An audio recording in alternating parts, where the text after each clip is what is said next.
Unless you understand Aramaic, unless you understand the translation of the Dead Sea Scrolls, like there's I'm people fluent Aramaic. Oh, congratulations! Yeah. Are you really? Yeah, I got Aramaic. I got obviously French. I had to learn Spanish when I was working construction in Houston, and then I got some of the click languages.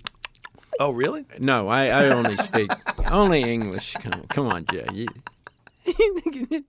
Woody Harrelson appeared from the curtains on the world's third biggest podcast over the weekend to have a chat with the third biggest podcaster in the world about the same shit he's been discussing for the last 5 years. And as you saw in the intro there, our boy Rogan was in fine form, dodging jokes like a professional boxer before bursting out into laughter once he was informed that his guest was in fact joking. I mean, this is a comedy podcast after all, right?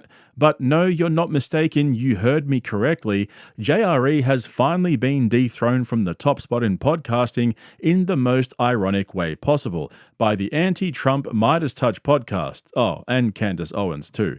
Now, I don't think Rogan's ready to sack young Jamie just yet, because these rankings obviously change month to month, and JRE will no doubt rise to the top again once all the political bullshit dies down. However, there was one thing that caught my eye, and it's something I've been saying for a while now that people always tend to call me out for, but now we have the actual data to support it, so later on in the video, I'm going to have an I told you so rant. Make sure you stick around for that one. To start off with though, let's have a little bit of fun here because this episode of JRE perfectly captures why Rogan's podcast has been losing millions of viewers. I made a little supercut for you guys which is going to make you physically cringe. But if you hadn't noticed, both Rogan and Woody were high as fuck in this episode. They started to straighten up a little bit after a couple of hours and got bored of each other. At the very beginning though, Rogan's eyes were almost completely shut, and I'm all for this. What's happening, man? How are you? Everything's groovy as could be. I'm happy to be in Austin. I love it here, you know. It's a fun place. Yeah. I mean, I stay here, so. Oh, do you? Yeah. It's perfect because it's like a blue city in a red state. It's like even the really kooky liberal people are pretty reasonable. Kooky liberals. Yeah, I've been thinking a lot about that lately. Did you get a lot of that after Saturday Night Live? A lot of kooky liberals coming your way? Yeah, it's a good transition. That monologue was great, by the way. At this point, I think it should be mandatory for Rogan and his guests to get ripped before Jamie hits record. They could do it like the Hot Ones show, but instead of spicy wings, they have to keep taking hits throughout the podcast until they completely green out. That would totally pump up the viewership numbers, right? Basically, every episode will become like Protect Our Parks, except with scientists and politicians and whoever the fuck else is up for it. But Joe was so baked at the beginning of the podcast that he'd completely forgotten that whole conversation they had at the very beginning. Are you still in LA? Where do Dude, you live? I'm in Austin right here with you. Yeah, you are. Come on. Where do you live, though? Where do you spend most of your time? No, I live in Austin. Oh, do you? I live in Austin. I didn't know you lived here. Yeah. No, I'm determined you and I are going to have to hang out sometime Let's do it. socially. You I know. would love to do that. Let's do it. Yeah? Yeah. Yeah. Okay, well, Fuck you yeah. don't feel just like you're back against the wall? No, because I love we're you, on man. Come on. I'll hang out with you thanks. anytime. I'll bring you down to my comedy club. Oh, yeah. Yeah, I bought a comedy club on right. 6th Street. What's Yeah. it called? Comedy Mothership. Yeah, I'd like to do that. It's fun. It's a great place. My buddy Jimmy Dore is there this week. That boy, Joe. Keep reminding everyone that you're a comedian. But like I said at the beginning, even though JRE is now the third biggest podcast in the world, it's still the biggest comedy podcast, believe it or not. And for veteran viewers, you'll know that Joe's biggest talent is being gullible to fake Twitter and Facebook posts, as well as missing jokes when they're staring him straight in the face. Seeing jokes fly across the bow of Rogan's shiny, bald head has become a weekly highlight for me.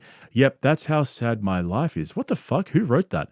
I've got to start locking my computer when I go for lunch. Anyway, like I've pointed out in other videos, I honestly think a lot of Rogan's guests either forgot that he's a comedian or never knew it in the first place, because once he reminded Woody that he in fact owned his own comedy club, Woody loosened up a bit and started throwing down some sick trolls, except, true to form, they missed every time.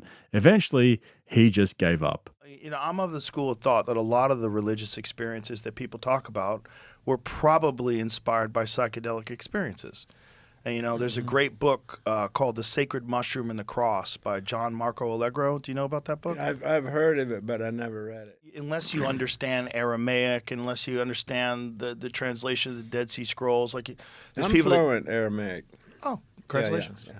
Are you really? Yeah, I got Aramaic. I got obviously French. I had to learn Spanish when I was working construction in Houston, and then I got some of the click languages.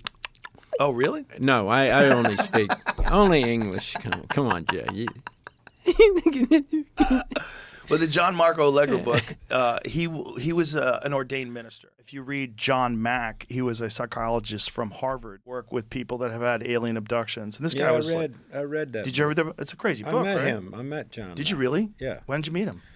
I met him on the campus at Harvard. Oh, wow.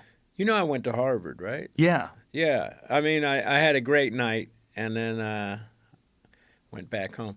No, I only visited there a couple times. Well, I know you play really good chess.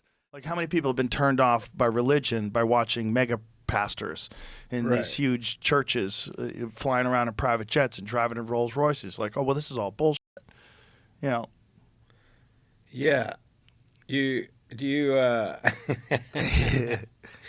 I had a couple of jokes. No. Go ahead. Do you think Oh, come on, man. Just say the fucking jokes, Woody. Even though Rogan won't get them, there's still a bunch of us watching that will. The problem is that Joe only understands toilet humor. That's why he's always laughing at Tony Hinchcliffe's one-liners where he makes fun of someone's weight, voice, or skin color. But there's also a more sinister side to Rogan's refusal to acknowledge his guests' jokes, even though it's mostly involuntary. See, Joe's a comedy gatekeeper. He's a kingmaker, or in Hinchcliffe's case, a queenmaker. He doesn't like pedestrian brain civilians trying to be funny. He'd rather you just left it to the top 250 comedy assassins, the Austin murderers who snipe their audience one dick joke at a time. There's no need to try and be funny if you're not one of them. The real killers are here now. Yeah, 20, I was out of the house. I went, and they wanted me out of the house when I was 18. I went back after college for a year. Yeah, I mean, that's, Oh no, yeah, that's hard. No, it was a good year. Really? Yeah, it was nice. just drinking with Phil every day. No, I was just reading and jacking off in the basement. It was great. I was fighting right out of high school, so I didn't want to go. He's a f***ing bartender. That's crazy. He's Tom Cruise. Well played. I mean, cocktail. So I understand why they wanted me out of the house. You're living an unrealistic life. Nailed it. Yeah, Mark, that was great. That was really good, That was actually. low-key great. Hey, Is all that right. like the least Low-key, impressive skill of all time? Like someone makes Yeah. a drink by spitting bottles in the air? Just make the drink. I just want to drink. Yeah, I don't need a witty bartender. Right. I No. mean, if you're really that funny, you should go do stand-up. There you have it, straight from the pony's mouth. Don't try and be funny or witty if you're a mere civilian. Leave that to the big boys. And if you fancy yourself a shot on stage, sign up for a Kill Tony show and see how you go in front of a live audience. But if that doesn't work, just start a podcast and buy yourself a comedy club.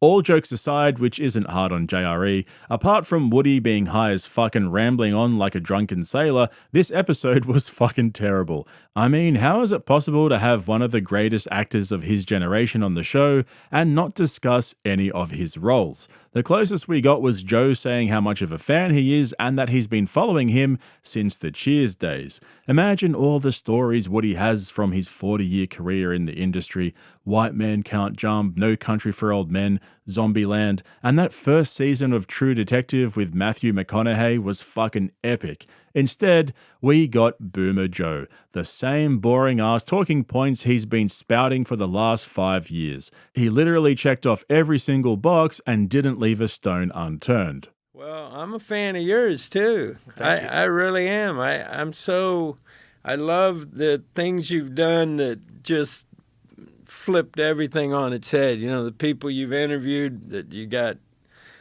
you know, people genuinely up in arms. You know, like you're not afraid. You're a fearless warrior, and I appreciate what you do. You know, I just feel like to mandate was Crazy. wrong.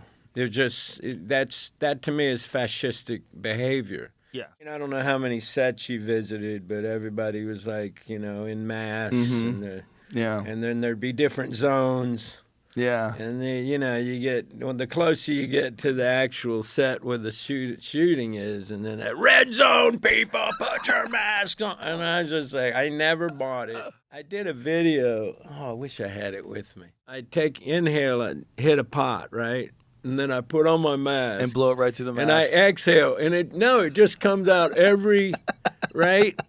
What the concept people have, for people saying, trust in science, very unscientific concepts. Yeah. They stopped any early treatments that weren't the vaccine, and that they probably shouldn't have done that, and that a lot of people could have been saved because of that. What was a hydroxychloroquine. Hydroxychloroquine. There was another and one. ivermectin, which some legitimate doctors found to be effective. it's a Suddenly treatment you for can't malaria. even bring it up, and then you couldn't even get it. Yeah. Like suddenly they made it ungettable. Yeah. Well, you couldn't get it from Walgreens. They wouldn't prescribe it for you. The media does push the divide for sure. The media's bullshit. First of all, they're dying. They're dying like AM radio. They're not going to make it. They're not going to make it. The internet is more compelling, and independent journalism is more accurate. The beautiful thing about someone like Elon buying Twitter and turning it into X and having community notes is now you have a way of fact-checking things where people use the community notes and they start posting studies in the community notes and saying, no, this story is not true. Here's why it's not true. Here's why it's provably not true. But what they didn't understand is at the time, they didn't understand the media landscape. They thought that they were still huge.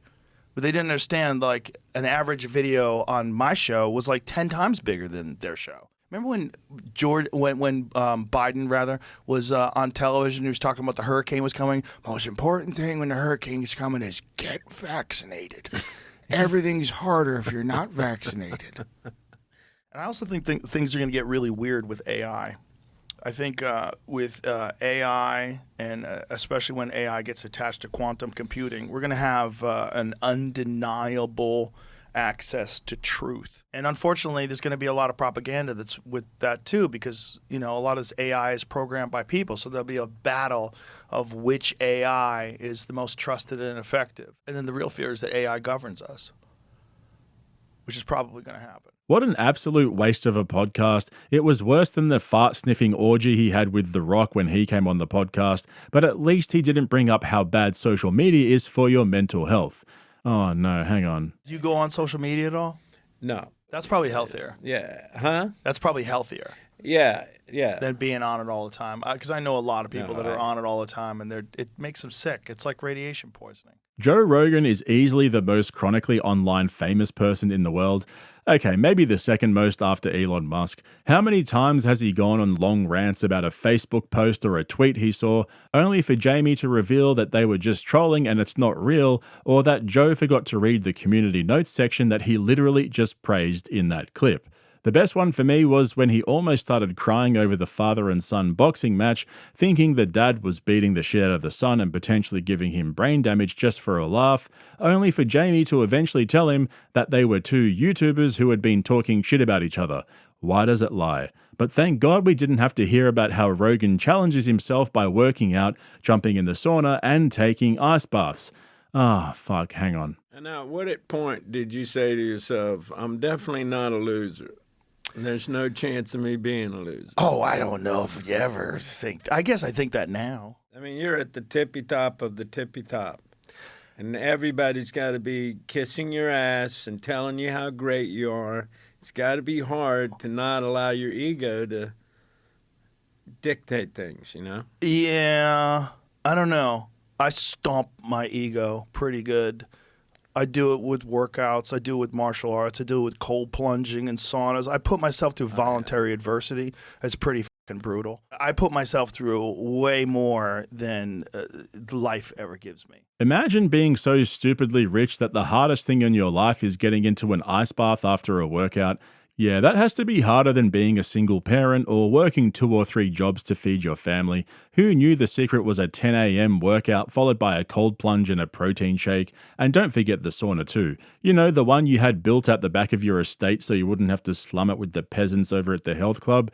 That's how he stays humble. Fuck me dead, what are we doing here, B? But like I said at the beginning, Rogan's numbers have fallen off this year, obviously relatively speaking though. You can see on the Podscribe ranking chart his monthly downloads and plays across all platforms has dropped by a massive 35% per month, combined with huge increases for Midas Touch and Candace Owens. But the metric that I found the most interesting was actually the average plays and downloads per episode.